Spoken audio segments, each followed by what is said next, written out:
You just signed to Motown. Yeah, buddy. Now, you were independent for a very long time. Yes, sir. Why Motown to sign to out of any other record label you could have signed to? That's the home team. I would have did that any time of my career, any time of my life. Like, that shit's so epic, like Motown Records. You know what I'm saying? Like, for one, they back everything heavy with them right now, but it ain't even about that. It's just like, that shit is legendary. Like, that's the same shit motherfucking Temptations then, you know what I'm saying? Like, that shit, that's Detroit. I feel like a nigga that's from Detroit that played ball and went to the Pistons. That's the home team, you know what I'm saying? So, like, then there, the situation just it's so gravy, you know what I mean? It's respect all around the board, you know what I mean? Like, they step to me with respect and with love, you know what I mean? Like, and shout out to Ethiopia and Dame. That's my boy right there. Dame put all that shit together. You feel me? Like, but yeah, it's just perfect. It's perfect. I would have never imagined Motown, you know what I mean?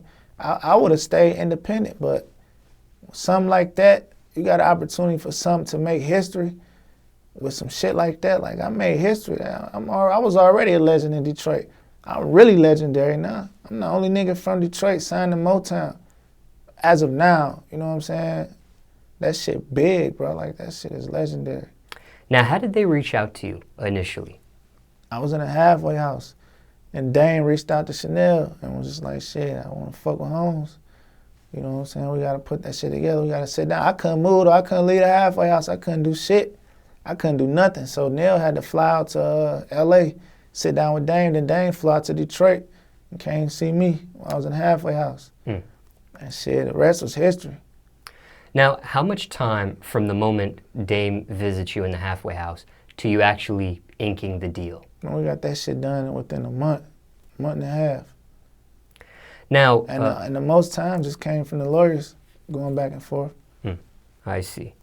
Now, when you actually did the deal, who was the first person you let know? It's official. I signed to a major. My mama.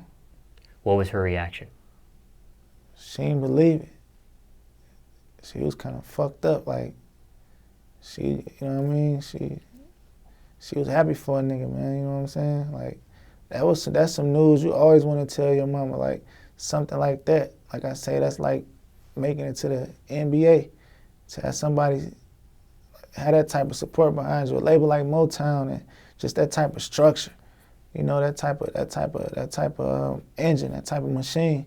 You know what I'm saying? Like, yeah, that's the first person I told. How'd you celebrate? Shit. After inking it? Oh, man, I don't think I really celebrated yet. We ain't celebrated yet. We gonna celebrate, though. I'm working, my nigga. I mean, you know, that's all I'm on is just working. Now, you know when you actually inked the deal, were you still in the halfway house, or did you had just come out? I just got out the halfway house. Okay, and then you inked it. Yeah. There are other artists on Motown. Have you had a chance to work with any of the artists yet on Motown? No, not yet. I'm focused on what I got going on, just to turn up, you know what I'm saying, and have a lot to bring to the table. You know, we gonna get it, you know, it's all good, you know what I'm saying? I fuck with a lot of niggas, music in the industry. But I'm focused on the drink guy right now, man.